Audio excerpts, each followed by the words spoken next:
So Netanyahu is effectively battling for his political survival. The leader of the Likud party, who had been virtually unchallenged for more than a decade, appears to have met his match. But this third election is also different because it is taking place under the shadow of the novel coronavirus pandemic. Will the fear of a coronavirus infection keep the voters away from the polling booths? That, of course, is the big question, and this report tells you more. This is the third election in a span of less than a year in Israel. 5.6 million Israelis are eligible to vote. The earlier two general elections had ended in a stalemate, with neither Netanyahu nor Benny Gantz being able to cobble together an alliance. For the first time in more than 15 years, Benny Gantz, a former Israeli army chief turned politician, has fought Netanyahu to a stalemate. It is not just politics which has grabbed the headlines this election. It is also the global outbreak of the novel coronavirus, which has cast a shadow on the polls.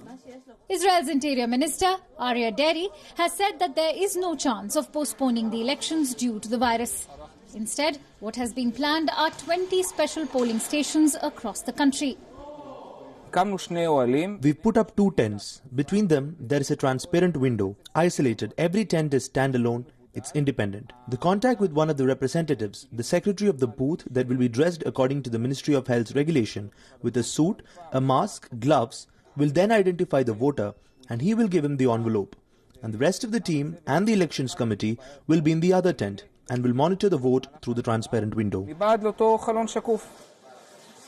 Anyone who has been quarantined or is suspected to have been exposed to the virus can vote from these special polling booths. 3 Israeli nationals who had travelled to Italy and Japan have contracted the novel coronavirus. But the big fear is of a large religious group from South Korea who had visited Israel and out of whom 9 tested positive for the novel coronavirus. The South Koreans had visited the holy sites in Bethlehem and Jerusalem, besides other places all over Israel. In the aftermath of this, about 180 Israeli students have been quarantined for exposure to South Korean tourists. If necessary, Magen David Adom will send paramedics to the home of the one calling to do the test with a home test kit. This is an innovative thing. It is something that can prevent the spread of the disease, and I ask for your cooperation, citizens of Israel. The voter turnout in the elections in Israel has been on a downward slide over the last decade. In the 2 general elections held last year, the turnout was over 68%. Will the scare of the novel coronavirus keep voters away in an election that could seal the fate of Benjamin Netanyahu? Bureau Report, WION, World is One.